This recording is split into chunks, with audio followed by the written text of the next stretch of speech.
Hi guys, how are you. पिछले video में हम बात कर रहे थे बैकस्लैश डबल बैकस्लैश की। Okay?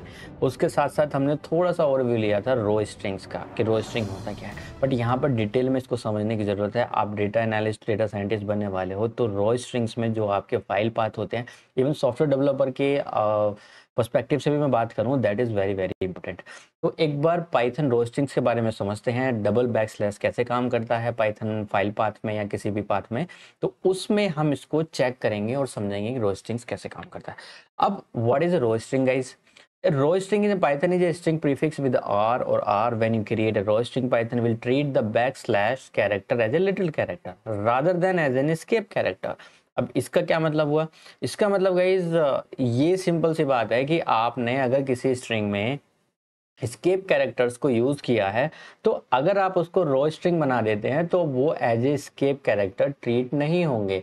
वो कैसे ट्रीट होंगे? वो जस्ट एज ए, जैसे अगर आपने बैकस्लैश एन लिखा है तो वो बैकस्लैश एन ही होगा। ओके, अगर उसको आप प्रिंट कर रहे हो, अगर ये कोई पाथ है तो वो एज ए पाथ कंसीडर होगा। इससे क्या मतलब है मेरा, एक बार थोड़ा सा और डिटेल में समझते हैं इसको। अब you would want to use row string in a Python when you have strings that contain backslashes and you want to ensure that Python doesn't interpret them as escape character। जैसे हमने पहली slide में discuss किया था, same to same वही है कि हम नहीं चाहते कि पाइथन का जो इंटरप्रेटर है उन्हें एज एस्केप कैरेक्टर ट्रीट करे। हम चाहते हैं उसको कि उनको as a literal string literals वो उनको कंसीडर कर ले। तो अब इसका जो रो स्ट्रिंग्स होता है उसका दो तरीके से यूज होता है। पहला होता है इसका फाइल पाथ। आप किसी फाइल को कॉपी करते हैं किसी ड्राइव से और आप उसको लिंक प्रोवाइड करते हैं। तो अगर किसी फाइल का नाम देखोगे एन से शुरू हो रहा होगा, न्यू फाइल करके या कुछ इस तरह से फाइल शुरू हो रही होगी, तो उससे क्या होगा कि वो as a escape character consider हो जाएगा और आप जो फाइल पाथ को कंसीडर करना चाहते हैं वो कंसीडर नहीं होगा और आपको मिलेगा यूनिकोड एरर या कुछ और एरर आपको मिल सकता है। तो इसी चीज को अवॉइड करने के लिए हम यूज करते हैं रो स्ट्रिंग या फिर डबल बैकस्लैश। ओके, तो इसका दो यूज होते हैं। फाइल पाथ का मैंने बता दिया आपको। दूसरा होता है इसका रेगुलर एक्सप्रेशन। अब रेगुलर एक्सप्रेशन क्या होता है गाइस? रेगुलर एक्सप्रेशन देखिए, एक मॉड्यूल होता है आपका जिसकी मदद से आप किसी भी तरह का पैटर्न ढूंढते हैं। आप वेब स्क्रैपिंग करते हैं, वहां पे बहुत सारा आपका डेटा है और उस डेटा से आपको किसी के ईमेल एक्सट्रैक्ट करने हैं। तो वहां पर रेगुलर एक्सप्रेशन की मदद से पूरे डेटा में से आप ईमेल्स का पैटर्न बना के वो फाइंड कर सकते हैं। इसी को बोलते हैं regular expression. Don't worry, regular expression में पूरा का पूरा वीडियो डिटेल में समझाऊंगा कि रेगुलर एक्सप्रेशन यूज कैसे होता है, बट यहाँ अभी रेगुलर एक्सप्रेशन हमारा टॉपिक नहीं है। तो एक बार मैं यहाँ पे एग्जाम्पल से समझाता हूँ। यहाँ पर है हमारा फाइल पाथ।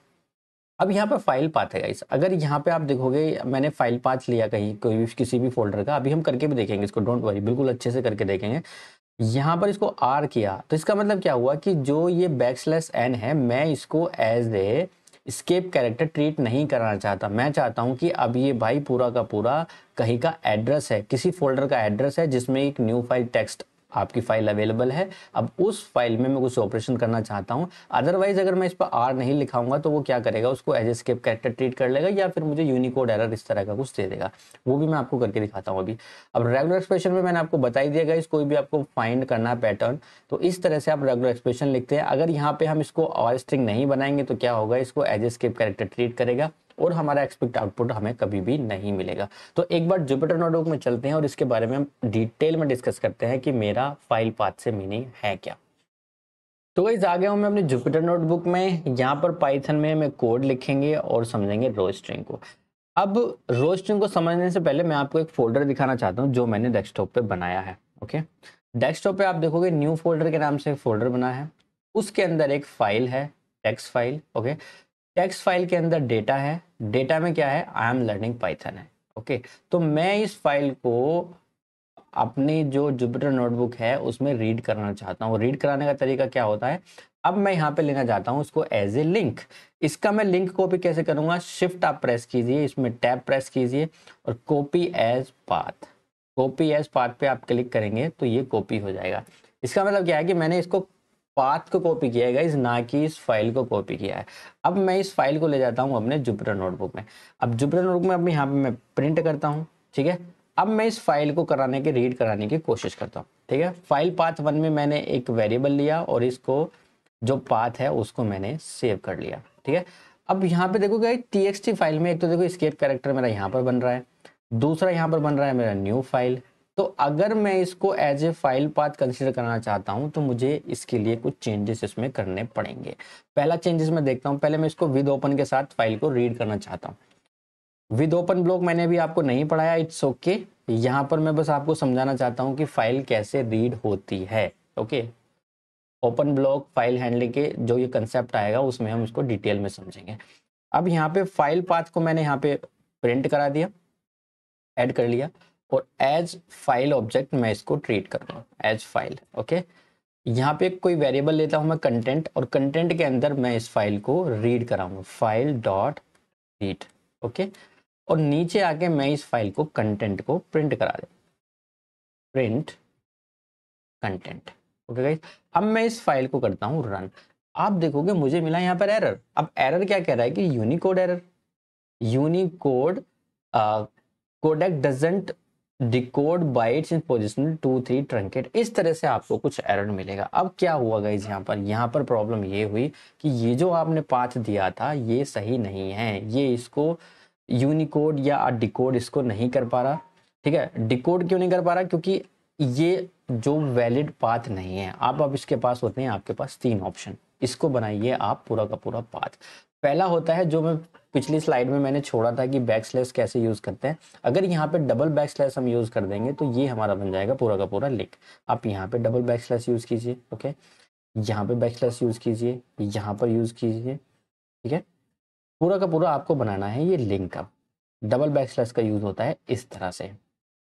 आप इसको रन कीजिए, आप देखोगे मेरी फाइल की पूरी प्रिंट होगी। आई एम लर्निंग पाइथन, ये कहाँ से आ रहा है, ये मेरी टेक्स्ट फाइल में से आ रहा है जो मैंने वहां पर रीड की है। ठीक है, अब इसी तरह से मैं लेता हूं दूसरा वेरिएबल को कॉपी करके, मैं इसमें कंसीडर करूंगा फाइल पाथ 2 में। ठीक है, 2 में तो क्योंकि ये ऑलरेडी बन चुका है, तो ऑलरेडी इसको बनाने के लिए मैं क्या करूं, दोबारा से उसको कॉपी कर लेता हूं पाथ को।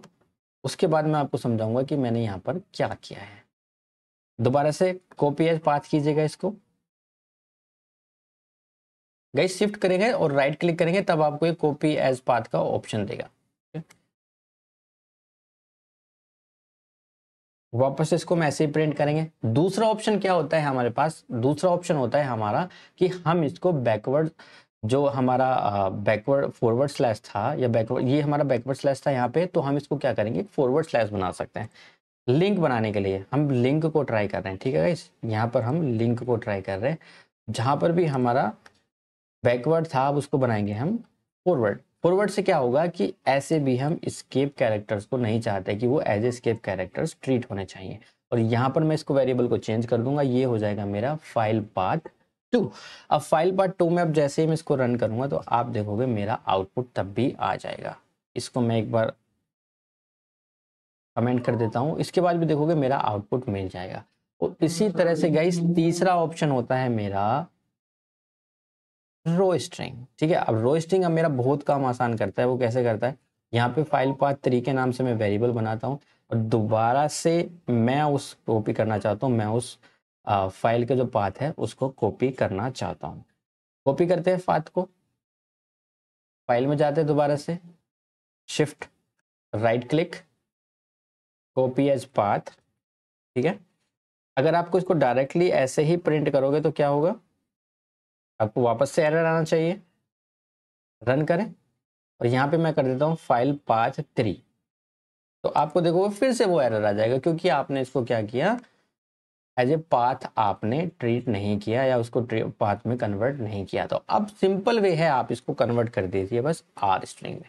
अब रो स्ट्रिंग क्या करेगा, इसको एज ए पाथ कंसिडर करेगा और इस फाइल में ढूंढेगा कि भाई आपकी जो टेक्स्ट फाइल है उसको क्या है, और उसको मैंने रीड कर लिया है इस विद ओपन ब्लॉक की मदद से। अगर मैं इसको अब रन करूंगा, ये मेरा रन हो जाएगा और मेरा आउटपुट आ जाएगा। तो इस तरह से आपका बैक स्लैश भी यूज हो गया, आपका फॉरवर्ड स्लैश भी यूज हो गया और आपका रो स्ट्रिंग भी यूज हो गया। तो गाइज आई थिंक ये बिल्कुल क्लियर होना चाहिए कि रो स्ट्रिंग का यूज क्या होता है। सिंपल है कि जब भी आपको स्केप कैरेक्टर्स को एज स्केप कैरेक्टर्स ट्रीट नहीं करना, तो तब आप क्या करते हैं, रो स्ट्रिंग इसको यूज करते हैं और आपका काम थोड़ा सा आसान हो जाता है। तो गाइज रो स्ट्रिंग्स में इतना ही होता है, तो हम मिलेंगे नेक्स्ट वीडियो में, तब तक के लिए थैंक यू, बाय बाय।